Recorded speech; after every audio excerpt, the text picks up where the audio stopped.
In the minutes of the consistory, dated November 7, 1553, we find this notice. The ministers presented themselves before the members of the city council and unanimously declared that they were unable to consent to this ruling. That is, the ruling that the council would give final approval on all decisions of the consistory on excommunication. And that to compel obedience would be to drive them from their charge, for they would choose this or death rather than consent to the abandonment of so holy and sacred an order which had for so long been observed in this church. In keeping with the sharp distinction Calvin made between the jurisdiction of the state on the one hand and the lawful authority of the church on the other hand, Calvin also maintained that in the carrying out of Christian discipline, the church is confined to spiritual means. There are two dangers here. There is not only the danger that the civil magistrate who bears the sword encroaches upon the authority of the church, but there is another danger, and that is the danger that the church takes up the sword.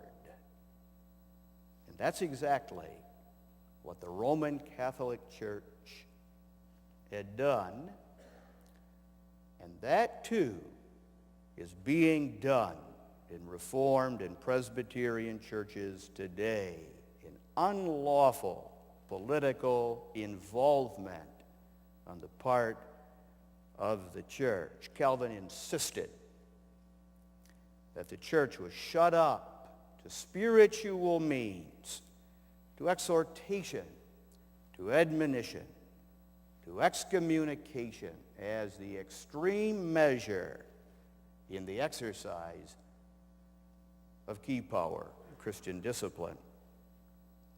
Thirdly, Calvin taught that the objects of church discipline were the members of the church who erred either in doctrine or in life. Unscriptural views as well as godless living, unrepented of, called for the discipline of the church. Neither heretics nor the unholy may be tolerated in the fellowship of the congregation. Both must be dealt with. The quotation that I made earlier as regards the necessity of Christian discipline makes that very clear. Calvin's insistence that both those who err in doctrine and those who live unholy lives come under the discipline of the church. This was the position made plain in the provisions of the ecclesiastical ordinances. And this is also plain from the contents of the Register of the Company of Pastors of Geneva. That book reads somewhat like consistory minutes, but the contents of that book, the Register of the Company of Pastors, shows very clearly that the consistory of Geneva exercised Christian discipline, both as regards members who erred in doctrine, theologically, and those who erred by ungodly living. In the fourth place, it was the outstanding feature of the church discipline restored by Calvin that not only the members of the congregation were subject to the discipline of the church, but that the office bearers themselves are subject to Christian discipline.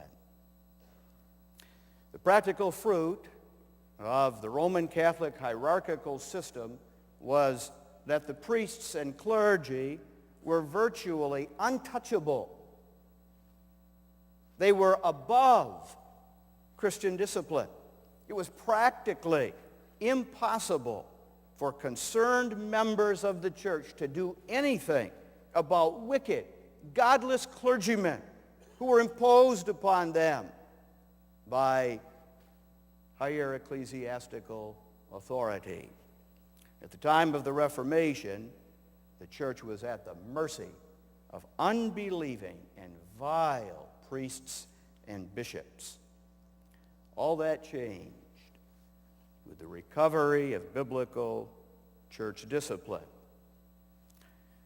Not only were the office bearers in the local congregation entrusted with the duty of exercising church discipline in the congregation, but they themselves were put under the discipline of the church. And that included the ministers. Calvin insisted upon mutual supervision among the ministers, but he also insisted on the supervision of the ministers by the elders. Their life,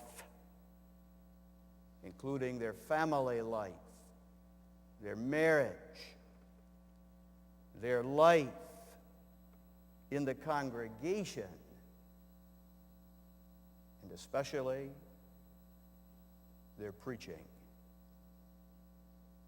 Fifth, it was one of the outstanding features of the biblical church discipline that Calvin articulated the three main purposes of the exercise of Christian discipline. Having called the church to the work of Christian discipline, Calvin motivated the church. He saw clearly the reasons on account of which God had instituted Christian discipline.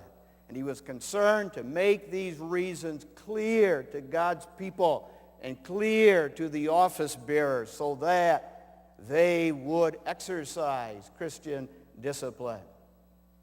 In his Institutes, Calvin says this about the purpose of Christian discipline. In such corrections and excommunications, the church has three ends in view.